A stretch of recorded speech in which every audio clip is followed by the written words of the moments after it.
Monday, Wednesday, and Friday, 10 to 11 a.m. here on the Tan Talk Radio Network. This is the Tan Talk Radio Network.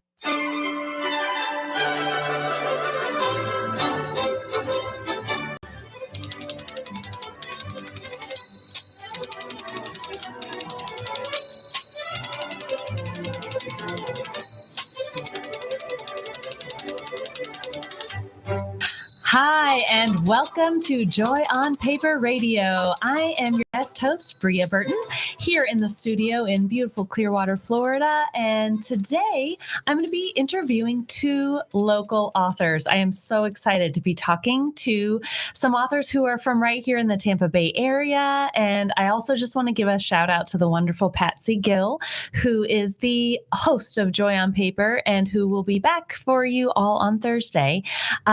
So I have the privilege and honor of coming in every month for a very special sci-fi hour. And we've got two sci-fi authors that you're just going to love their books. And I want to start by introducing one of the authors who is right here in the studio with me, Greg Gause. And am I saying your last name right? Yeah, you said it right. Thank okay, you. Awesome. I should have asked before, before I just went for it. You did very well. Most people don't get it right. Okay, gotcha. So we're here in the studio talking about his book, Princess Zima and the Phase Lord. And some of you are watching on Instagram. I have a live feed going. Some of you are on Facebook, and some of you are watching on the Tan Talk Network Studio YouTube channel. So if you're watching on any of those, I'm going to hold up his book so you can see this really fun cover. And it's really beautiful. I would say there's just a lot of really evocative imagery in it. And I want to start by just talking about the cover. Who did your cover for you? And did you have a lot of just ideas of what you wanted and they got it just right? Or tell me how happy you are with your cover, because I love it. I think it's beautiful. Thank you very much. The artist's name is Stephen Harper. Mm-hmm. And what I understand is that, you know, sometimes you can pick one scene from a book, right, and put it on the cover, sure, and let it stand alone. But what we did with this one is that there's really 4 or 5 pictures put together, like the Zima, yes, and Prince. The main characters are in the center, and then you see some sort of depiction or image of the others, you know, around in a circle around her. It's not a perfect circle, but right. So you're really seeing 4 or 5 ideas on the cover. Yeah, and we'll keep it up for a minute while you're talking about it. So Zima is the central character here, and then the saber-toothed tiger Prince is below, and then you can kind of see surrounding some just more imagery from the rest of the book. Yeah, that's right. It's got so much going on, yet my eye, like sometimes you see something like that and you think, oh, my eyes get tired just looking at it. It's not that kind of image. It's a very, it's got such warm colors. It, I think, does a really good job of drawing you into what the story is and all the multiple layers of it, because we've got a Neanderthal girl with her saber-toothed tiger, and then we've got an AI robot. And the bottom right, just he's not as obvious at first glance, but you catch that there's this AI robot on the right, and then there's these little Neanderthal, her little cousins, who are hilarious, fighting on the back, and then this kind of, you know, shadowy figure in a matrix type cube, and you know that immediately suggests that he might be part of the villainy of the book. So yeah, and let me just clarify that you are an independent publisher, mm-hmm, and meaning you independently published your book, so you had full say over everything that went into this cover. Yeah, that's mm-hmm, right. Mm-hmm. I did it. My wife, who's quite literate, did some editing, but we had some professional editors that we paid for, mm-hmm, and the mm-hmm artist. And it's just all us. Yeah. And that, congratulations on your novel. And then the sequel is out as well. You said in ebook form at this time, but coming later into the print and everything? Yes, that's right. It really should just be a week or two, and then you can order the paperback and the hardcover as well. Okay, wonderful. And so let's go back a little bit before we get into the story itself. What got you started as a writer? Have you always been writing? Did you just one day quit your job and say, hey, I'm writing for life now? What happened? What's your personal story? Well, I think probably like a lot of us, most of us, we like a story. We like to go someplace else for a little while with people that we like. Right. And in today's culture, we've all seen a lot of stories, read a lot of stories, watch them on TV every night. And I just was like, I could do that. And I think I could do a good one, at least for people like me. If you're like me, you'll probably like my stories. Okay, tell us what do you like in your stories? What kind of things resonate with you when you're watching or reading, or what inspirations would you say you drew from? Okay. So the first thing there is, what I like is when there's maybe one piece of technology that's a more advanced than people are expecting. Someone can move faster. Maybe they're a little smarter. Maybe they have a little more belief in themselves. So the actions that they take are going to surprise and catch the reader off guard in a wonderful way. Okay. Yes. A surprising, exciting way, which happens a lot with Princess Zima and the Phase Lord, because these are little Neanderthals, and they do not have the social structure of, all the no's. Don't do this. Don't touch that. Don't talk to those people. Don't, you know what I mean? And so their emotions are just quicker. They're a little more instinctual. When the danger shows up, they take action. And you're like, wait a minute, they're already saving the day. Wait a minute, they're already escaping. And then you're like, you grab onto the book and read a little, and you get a little more into it. So that first part of the question is just, I like a piece of technology that just so the reality that everybody is living in or reading about is all the same. So there's a lot of agreement. There's a lot of understanding, except for this one thing.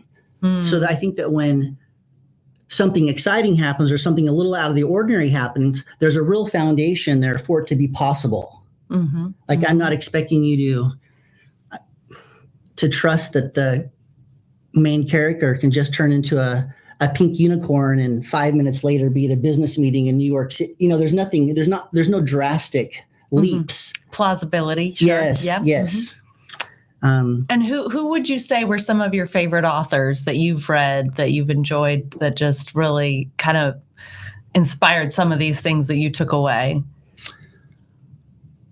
I think the first real major lesson I learned in just enjoying books, being a reader, and that I had tried to apply as a writer was from Orson Scott Card. Yeah. And Ender's Game was the first book. Yeah, such a good book.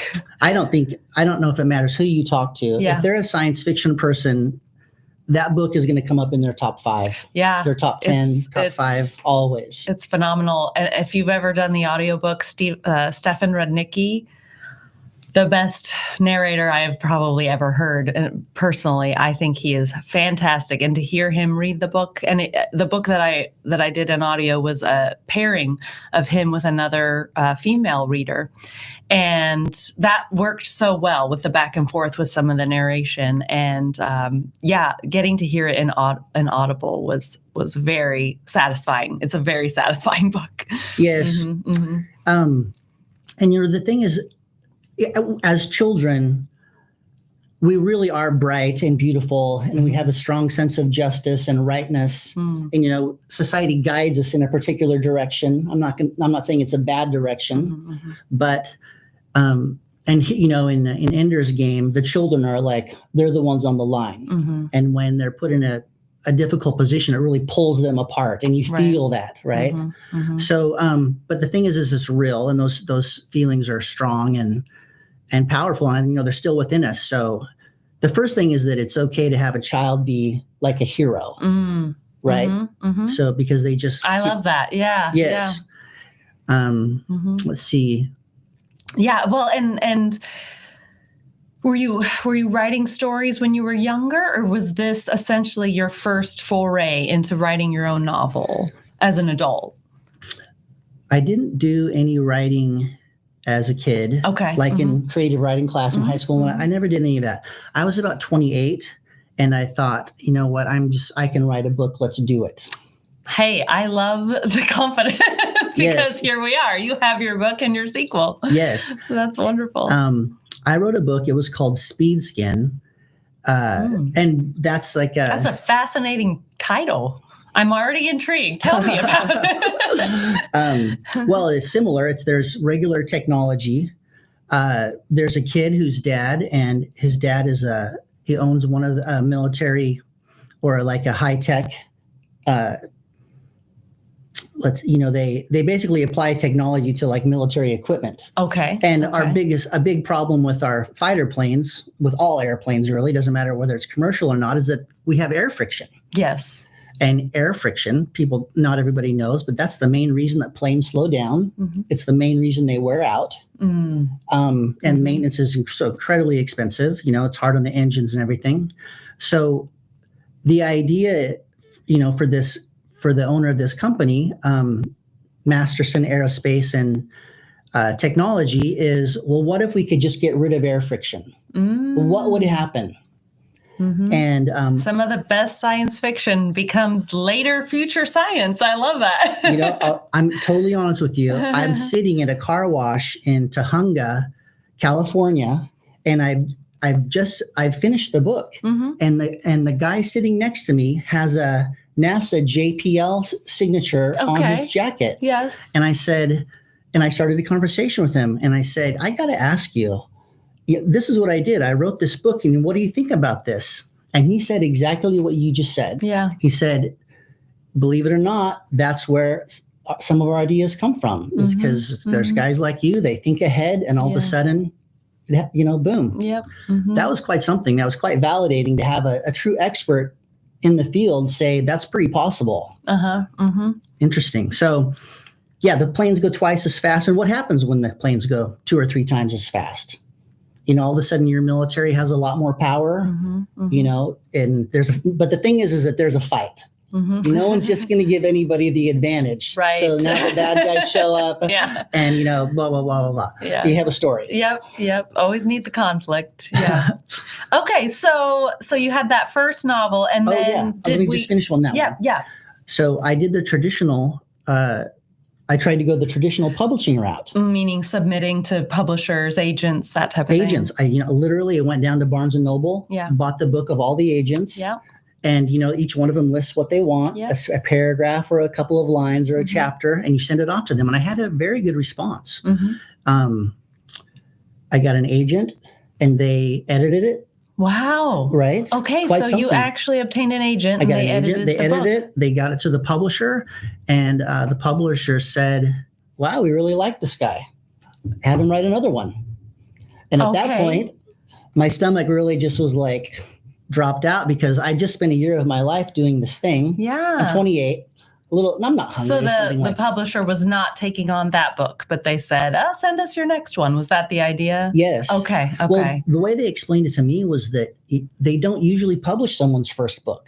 Because they're going to put a lot of time and a lot of money into it. Mm-hmm. Your book's going to sell. Mm-hmm. And then 3 weeks later, people are calling in saying, okay, where's the next one? Right. And there's this little message that says, next book, look for part 2 in June of 2027. Right. Yeah. And then they go through the whole, pay for it. Yeah. They go through the whole process again. So they really wanted to see someone with several books lined up. I see. Mm-hmm. And I didn't think I could do another year and a half of coffee and eggs and coffee. Yeah. Eggs and coffee. So I didn't.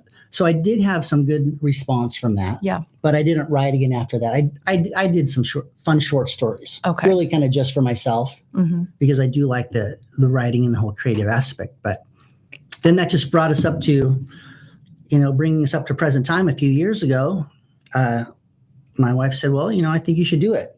And I said, okay, I'll do it. And I did this one, Princess Zima and the Phase Lord. And so just to update everybody listening, I happened to be at a local cafe, just not very far from where we're sitting right now. Restoration Cafe. And I'm chatting with one of the authors who was just here. We just had this cozy conversation also because we were trying to let everybody on Instagram see us as well. His name is John Hope, and he's a sci-fi humor writer. He does a lot of children's and young adult type. And we're sitting at that cafe talking about his book before we're about to come here. And I'm trying to remember how it actually happened, where I think I handed you my phone to say, will you take a photo of us? And it turns out, because we're holding up sci-fi books, and you're like, by the way, I'm a sci-fi author. And I just went, oh, give me your number. I'd love to talk to you. And here we are. I love those kind of serendipitous, providential meetings that are just really neat. Yeah, it was great when I got your text. Yeah, Maria Burton, would you like to be a guest on the show? And I was like, yes, that would be great. And so I got to have a copy of your book. I've read it. It is so much fun. Tell everybody, whatever you want to reveal. I know some people like to keep their books a little tight to the chest and say, get into it blind and you'll enjoy. Others like to share a lot. What do you want the readers to know, just first and foremost, about what they're getting into with Princess Zima and the Phase Lord? Are we looking at young adult fiction? I would say it's high-flying adventure. It is so fun. It's quite the adventure story. There's a lot of action. There's a lot of just intense scenes. And I would almost categorize it young adult, but how do you categorize it? Well, I categorize it as adult or, young adult if they're readers. I did have, excuse me, a handful of 12, 14-year-olds look at it. And really the words were just a little too much. They're adult level words. Yes. Which you brought up Ender's Game. Ender's Game is technically an adult book, I believe, but it's featuring there's a child. I mean, he starts at like 5 years old. And it's not necessarily the age of the character that always determines, but I was curious of how you were targeting. So targeting the adult audience. It's definitely an adult book, and there's just children in there. Like in Ender's Game, Princess in the Phase Lord, sometimes it's even a little cathartic because it takes you back to your own childhood. And whatever happens there. But so I definitely think it's an adult book. In fact, one of the people that wrote a review for me on Amazon said, "Don't be fooled because there's children and lots of adventure. This is a and then it goes on to praise the book a little bit." I would say the first thing I would say is that this is it's a two-parter. And where this ends, there was just a very nice natural, there's a really very nice natural logical stopping point in the middle. Because what happened was I just thought that the full book might be too long. And I know that...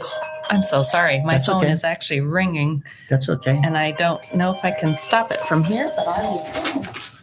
As long as you didn't forget your mom's birthday or something. There you go. Sorry, everybody. Little technical difficulties. We're back. Okay. So after getting some advice from some other authors, I did decide to break it in two. So when you read the first one, I hope we're getting good reviews. I really hope that you'll go through the second one because I love the ending. I think it's a big deal. Yes. Let's see. As far as what would I like to say about it, I think what's really neat is basically your main trio of characters. You've got a little Neanderthal girl, and through just the circumstances of her where she's growing up, she befriends a saber-toothed tiger cub. And which is really, if you're a pet person at all, that's already pretty fun. Of course, this is just on the cover, but there's a highly advanced civilization, and they're currently doing genetic experiments on the Neanderthals. Okay, yes. Well, that's happened in the past. And what happens is the little girl and the cat, they actually find the chamber where these experiments were being done. Right, the phase chamber. The phase chamber. And there's really just a big glowing bed. And when the little girl, she finds the bed, and she starts to notice that she has more energy. She starts to notice that the little scratches she gets when she's been fighting with with the other kids are going away. She doesn't really know what's going on, but this chamber is actually refining her DNA. Mm-hmm. Over time, she loses the brow ridge that a Neanderthal might have. Mm-hmm. So the little girl is going through changes. Prince, the saber-toothed tiger cub, is getting stronger. Mm-hmm. Mm-hmm. It's not long, and he's twice as big as the other cubs.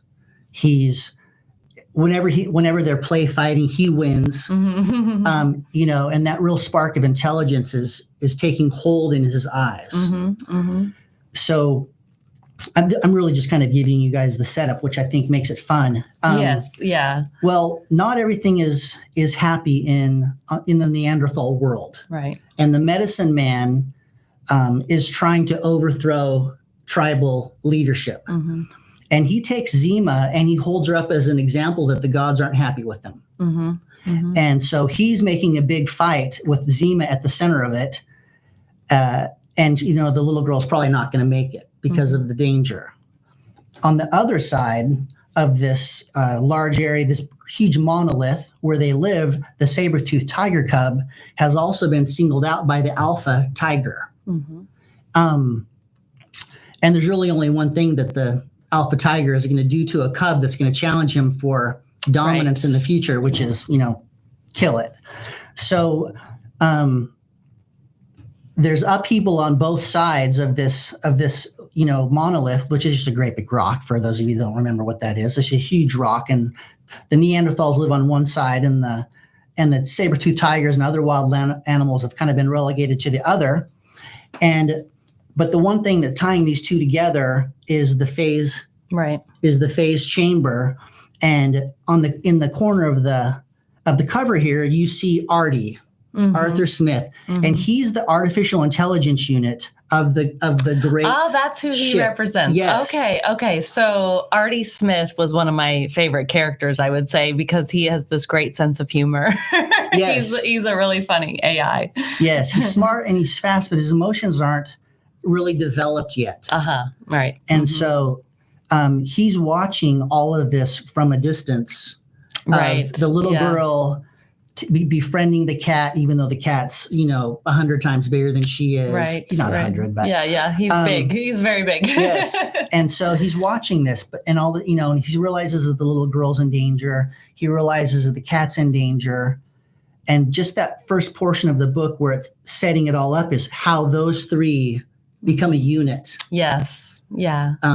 Because as soon as they do become a unit, Right. and the message goes out that phase chamber has been activated, Right. Yes. which is where the real danger shows up. Right. Is the Empire Mhm. is coming for their lost piece of phase chamber technology, Right. and they're going to do they'll stop at nothing to get their chamber back. And so how can the reader, so I can't believe we're already out of time. How can the readers listening get a copy of your book? Well, it's on Amazon. Yep. So Okay. you've got Kindle, you've got paperback from Amazon, Mhm. and you've also got the hardcover if you happen to love it or just love hardcovers. Okay, awesome. And is there anything else that you want to mention about like the sequel? They can get that for now on ebook, but if they wait a week or so, you'll get the print copy most likely? Yes, exactly. Yeah. Okay. Book number 2 is ready to go. It's on Amazon, but like you just said, we don't have they're redoing the cover for something. I didn't Yeah. quite understand what it was. But Okay. All right. Well, Yeah. Greg, thank you so much for coming into the studio. Thank It's you been an very much, absolute Priya. pleasure to chat with you about Princess Zima and the Phase Lord. Thank you. All right, we're going to switch over to commercial break, and we will be back with author Nathan Van Coops. Talk to you all very soon.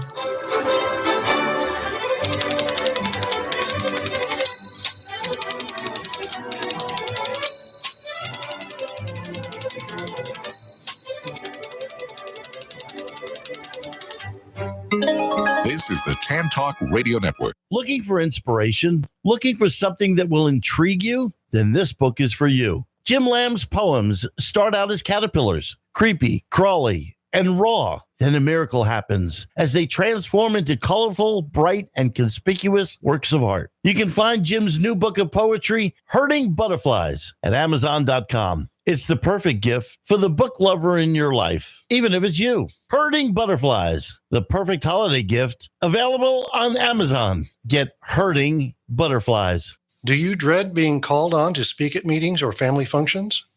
Have you envied those who can sway an audience with well-chosen words? Do you know that people who speak well earn more money, earn more rewarding careers? Gain the confidence to master any speaking situation. Toastmasters will allow you to find your voice. Go to toastmasters.org to locate the club nearest you. Are you an author, an artist, an inventor? Then you need to protect your valuable intellectual property. You need Larson & Larson. We have the experience and knowledge to help you with all of your legal needs, from processing trademark, copyright, or patent applications to negotiating licensing agreements and handling litigation. The attorneys at Larson & Larson in Largo, Florida can help protect you. Call us today for a no-cost consultation at 727-546-0660 or visit our website at larsonpatentlaw.com. Have you ever faced disaster? The Red Cross is always there for you. The Red Cross responds to a call for help every 8 seconds. They have never turned anyone down. Now they need your financial support so that they can be ready to help you when the need arises. Donate online at redcross.org. Thank you. This is the Tan Talk Radio Network.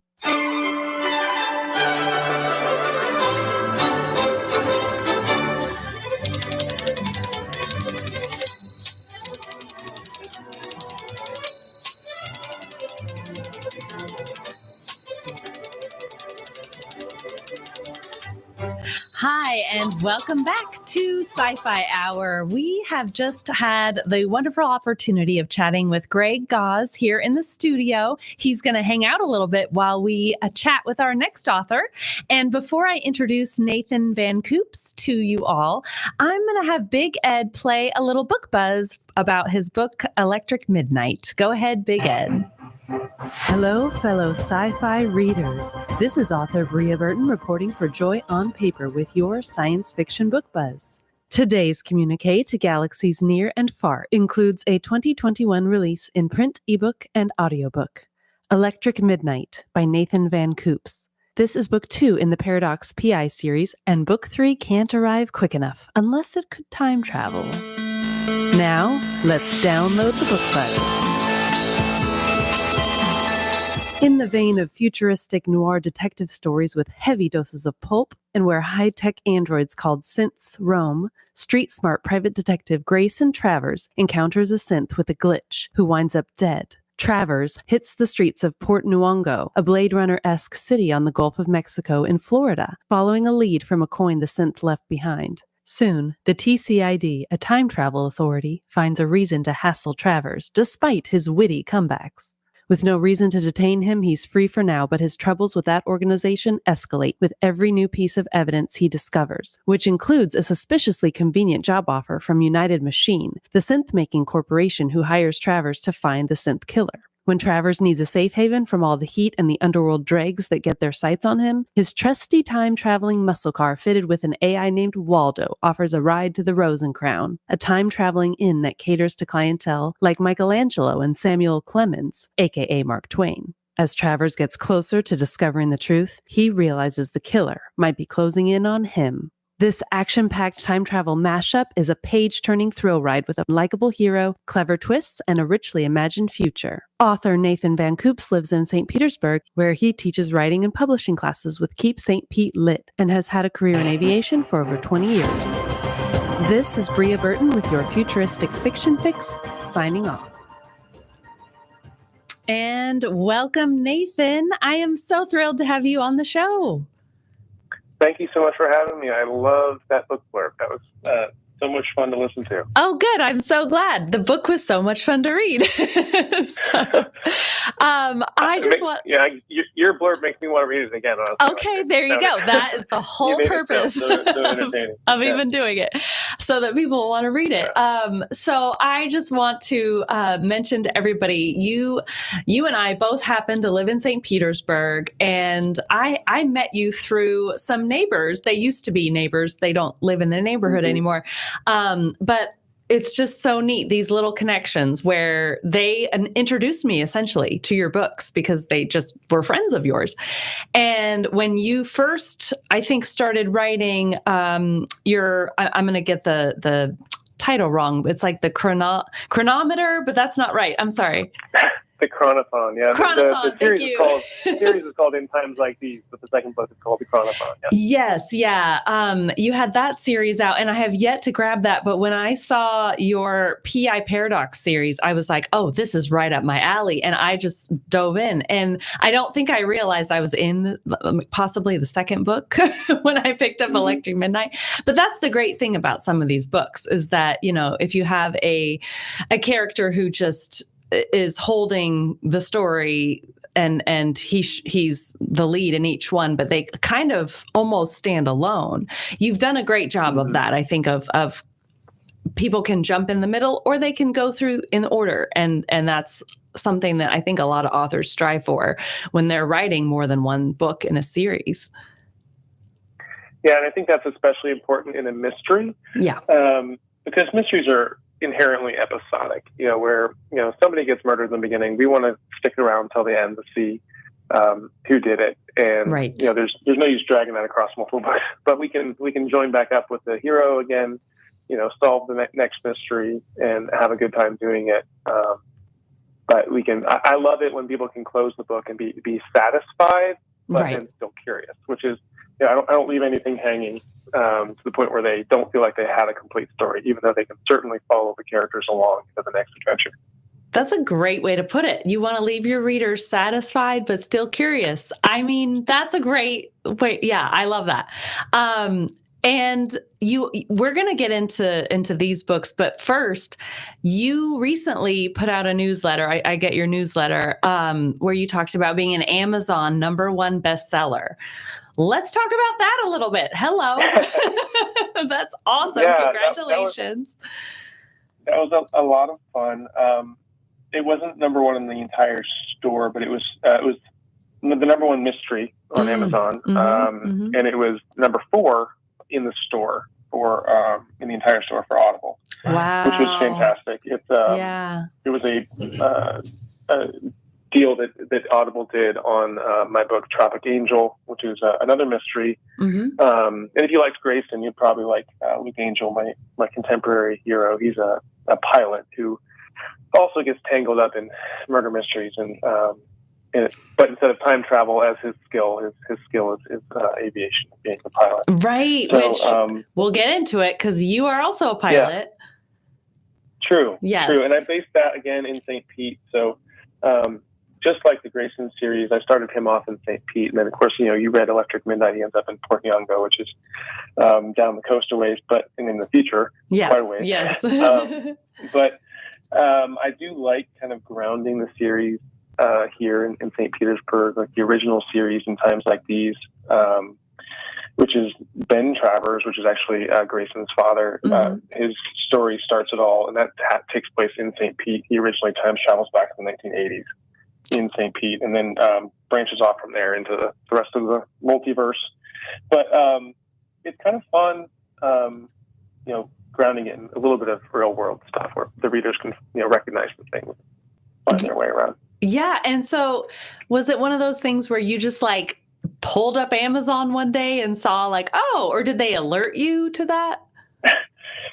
If I was better at reading my email, they would have warned me in advance that this was going to happen. Okay. Deal. And they did it before. It was it was kind of a surprise. They're very hard to get, these particular, because they just push one book all day on Audible. And it's just it. Like, it just pushed the one book for 24 hours. And it's amazing how well it does. And I've also already done, they recently did a deal on my first series in Times Like These, and back in November, where they did a kind of a monthly deal on that. And that's probably my best-selling book to this point. Was this? I have a box set of the original 4 series of the In Times Like These time travel books, the Ben Travers series, and that has done incredibly well because it's such a big story. That the stories themselves are already long.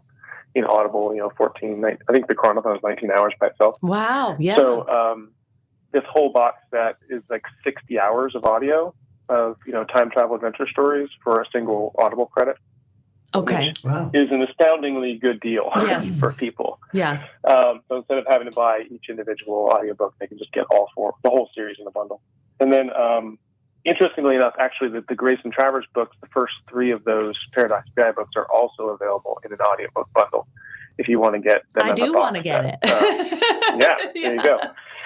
There's 4 books in the series altogether in the Grayson series, but 3 of them the first 3 you can get in that bundled box set for an Audible credit, which is great. Okay, yeah, that's wonderful. And so this Tropic Angel, so not sci-fi, but still in the mystery detective theme that you have going with. Yeah, it was still, I wanted to go to mystery detective a little bit more. I learned that if you want to, so originally I wrote time travel, and it's very much time travel adventure. And then I thought, I had this interest in private detective. I was reading a lot of like Spencer books and some of these other kind of like classic mystery stories. And so I nudged Grace. That's where Grayson came from. Grayson became my private detective because I loved private detective stories, but my audience was largely time travel. So I said, well, I'll write a time traveling private detective. Yeah. See how that goes. And, you were merging your audience where you wanted them to go. Yeah, I was kind of nudging in that direction. Yeah. But then, so the Luke Angel books are kind of a departure where I said, okay, I'm just going to write a straight mystery thriller. It does have kind of that Florida coastal vibe along the lines of like Travis McGee stories, John McDonald, or there's a lot, some other authors. If you're familiar with Doc Ford's, that was the Rain White series. I mean, you've eaten there many times, right? Have we all? Yeah. I don't know if you have, Greg. Okay, we're going to have to tell Greg, go eat there. It's delicious. And the author is a local he's a Florida author. I'm in. Yeah. Yeah. He lives down in Sanibel Island. So like there's already kind of an existing genre. Yeah. Carl Hyde. Those of you who have seen Bad Monkey, who was recently, that was recently on Apple Plus. Bad Monkey was based off of a Carl Hyacin book, which is based down in the Florida Keys. I just finished reading that, and the sequel is also hilarious, really funny. Okay.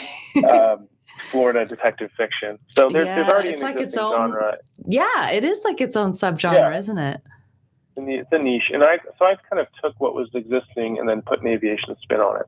Okay. Like I said, because I've had that 25-year career in aviation, I decided, you know what? Everybody needs a thing. And normally these guys all live on boats. And Luke does too. He lives on a boat in the marina, but his day job is actually flying a seaplane. So I'm like, you know what? It's still the same, but just a little bit different. And why don't I use my authentic experience as a pilot and as an aircraft mechanic and things like that? And add that into, I don't know why it took me so long. I've been writing for over 10 years. I've been a pilot for over 25. I don't know why it took me so long to finally combine the two things, but I'm here. Better late than never, right? Yeah. So, well, and it just, it kind of took its course. Like you wrote what you wanted to write, and then, and then you got there. Okay. Well, congratulations on that bestseller, even if just for a day. That's really cool. Yeah, it hung out there for a couple of days, which was nice. It had that little orange flag. That's so exciting. Doing great. Oh, awesome. Well, so let's talk about Grayson Travers. So what were your inspirations for that character? Would you say he was kind of a mashup of several ideas, or was he kind of just your own, he came from your own experience, or what kind of developed with that character? I think that the kind of classic private detective is, like you mentioned, it's noir, it's a little gritty.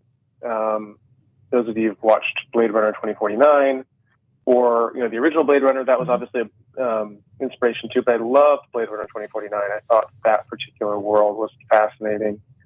And no matter what it is, the private detective is always someone who is a little down on his luck. He's usually broke. He's usually not doing it for the money so much as he's doing it for, like I said, an inner sense of justice.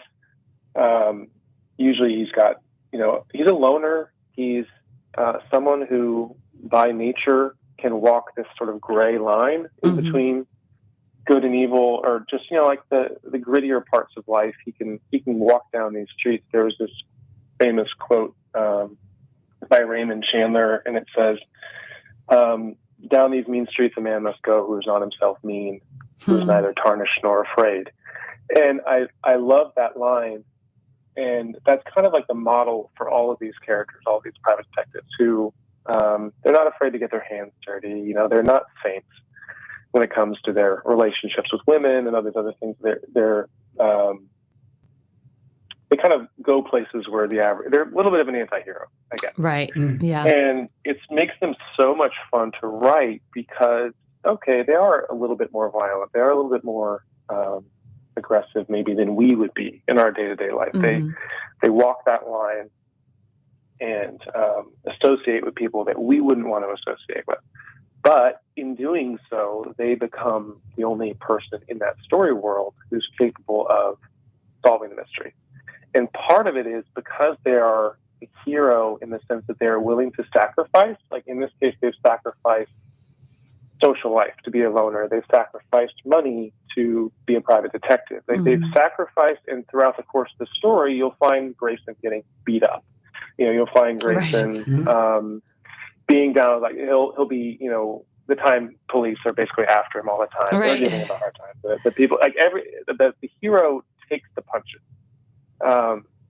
And he has to be able to sacrifice in order to get the ultimate goal, which is to solve the mystery. And that's a big part of the genre, especially in the noir. It's not always a happy ending. Like Grayson's stories tend to be generally pretty satisfying endings. But a lot of classic noir, you know, Chinatown, stories like that, they're kind of ambiguous, or they're gray, or they're just unhappy.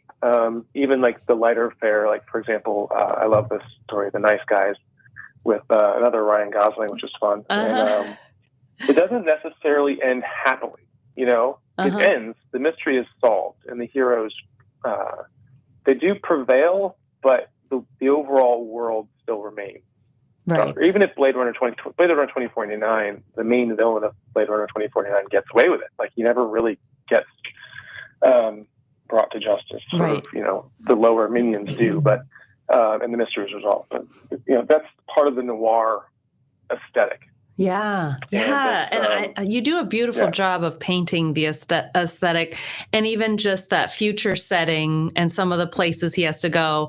And I have to talk about Waldo, his AI car. Like, tell us about the car. How did you come up with the car? Yeah. And I think a lot of the kind of neon noir aesthetic, if you look on like Pinterest or there's a lot of fun like 80s references in there. It's almost like this futuristic 80s world. Right. Yeah. A lot of the vibe, the neon. The future according to the 80s. Exactly. Yeah. Yeah, exactly. And it's a great vibe. And it's something I was really into when I was writing this story. And so, of course, as my childhood, one of my favorite heroes was Michael Knight and Knight Rider. And just the whole concept, like my grandfather even had a talking car in the 80s. It was a Chrysler. And I even put it in one of the stories in the fourth book of the series, Tomorrow Detective. I put that talking Chrysler in there because I thought it was so much fun. Like that, it would say like your door is ajar, or like please fasten your seatbelt. And like in the 80s, we thought that was the future. Like talking cars was going to be the thing. It does. And I'm still a little bit disappointed that they're not. Honestly, I wish that my car. With all the things that a Tesla can do, it doesn't really talk to you. Okay, Still doesn't have a conversation with you. But Waldo is this fun character where, Scott Bakula's character had his little AI friend in Quantum Leap. Like it just kind of gives you this foil. And Waldo, as an AI, I was really able to like dial up the snark level on him, where he doesn't necessarily. He's not just doing Grayson's bidding. He's his AI assistant, but he also gives him a lot of grief. And it was so much fun for them to have those moments of dialogue where Waldo can kind of ground Grayson and be like, by the way, you good luck driving down the freeway at this speed because you're out of gas. Yeah. We don't have any money. And, we're going to be out, cruising on empty here in 10 minutes. And those were kind of the fun things I could do, but also just having a time traveling car, of course, goes back to the Future, and I was like, that was just so much fun, and I loved that series so much as a kid. Oh yeah. And in my mind, Marty's adventures with the DeLorean were infinite. Like what you could do with that car. Yes. And you'll see, again, if you go on Pinterest, you'll find that the DeLorean lives on in a lot of art. And that kind of neon noir future, you'll often see similar cars. And also the 68 Mustang is kind of a throwback to like the 70s, 80s era of action hero, which I really liked. So not just Knight Rider, but also just the idea of the hero with the car, which was big from Rockford Files.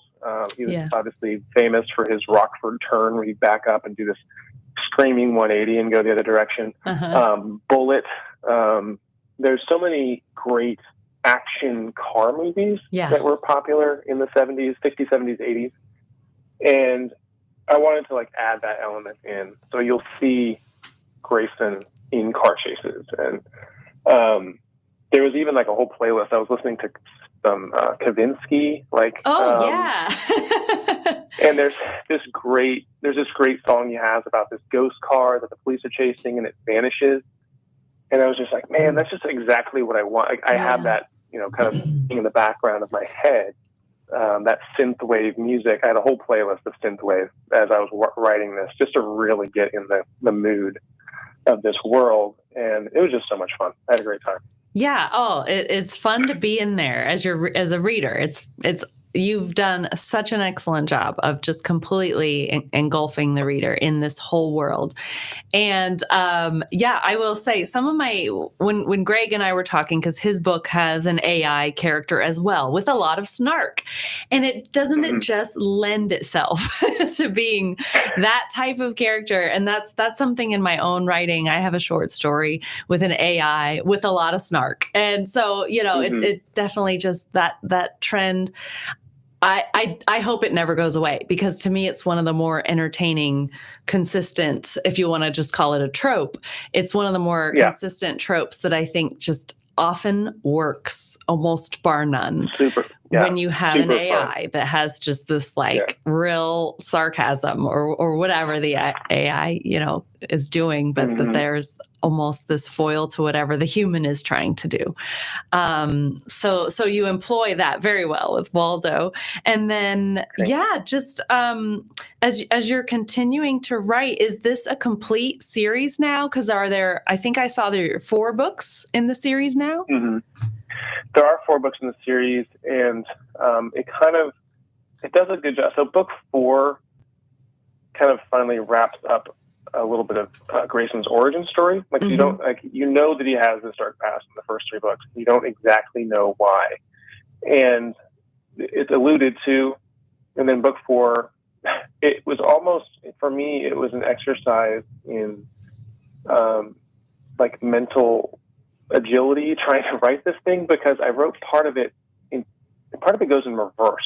So, each book I write. Well, it's time travel. You get to do that. Yeah, you do. So it was very challenging. And so while we're telling a linear story from Grayson's point of view, we're also telling a reverse linear story from another character's point of view. It's very like Memento in that way. I love that method. And it's just for the first half of the book. The entire book's not that way, but it kind of tells the same story in 2 different directions. And so by the end of that first half, you have a new revelation about Grayson at the midpoint, which kind of reveals a lot of his backstory, which was a lot of fun to write. And I just had such a good time doing it. And it's a really satisfying conclusion. And I think when I got to the end of it, my brain was just so knotted from the time travel of trying to write, not just wrap up a book, but wrap up, 4 books essentially, and via time travel, because it is not an easy genre to write. I will. Time travel. Oh my gosh. Yeah.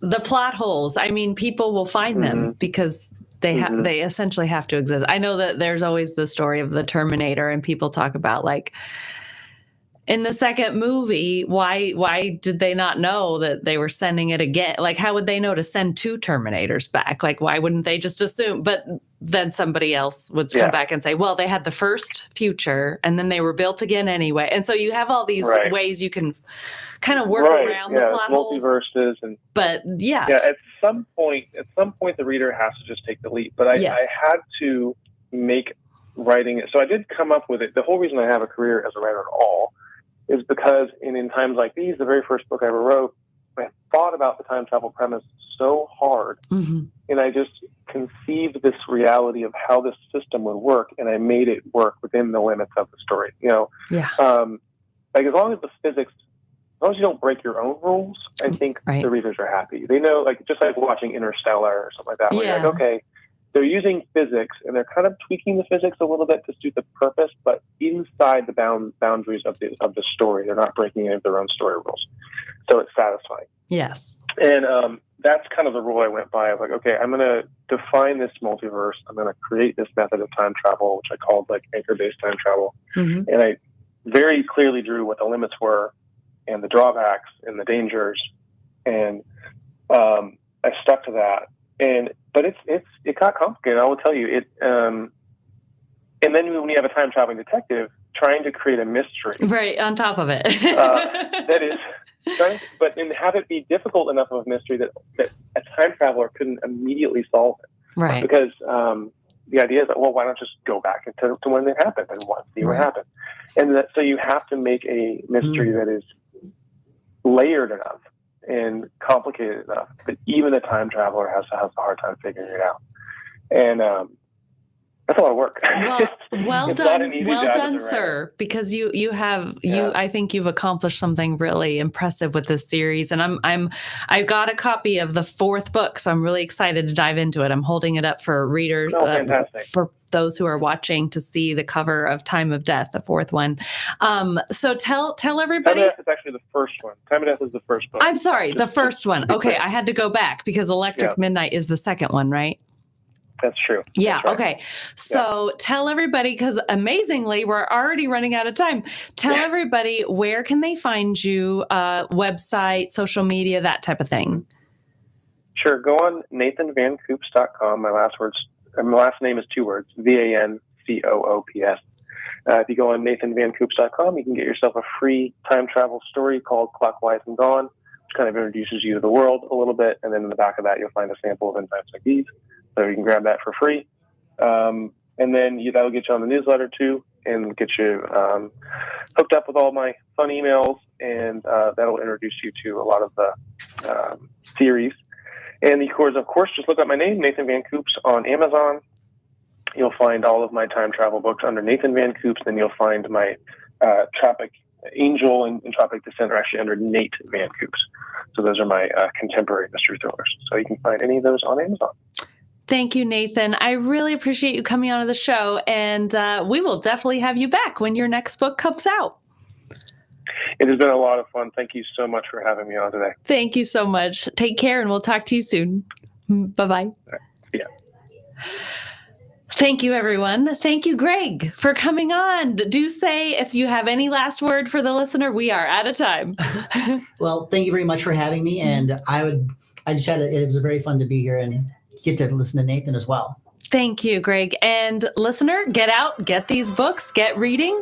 And as always, enjoy the rest of your day. And we will talk to you next month with our next Sci-Fi Hour. Bye-bye now.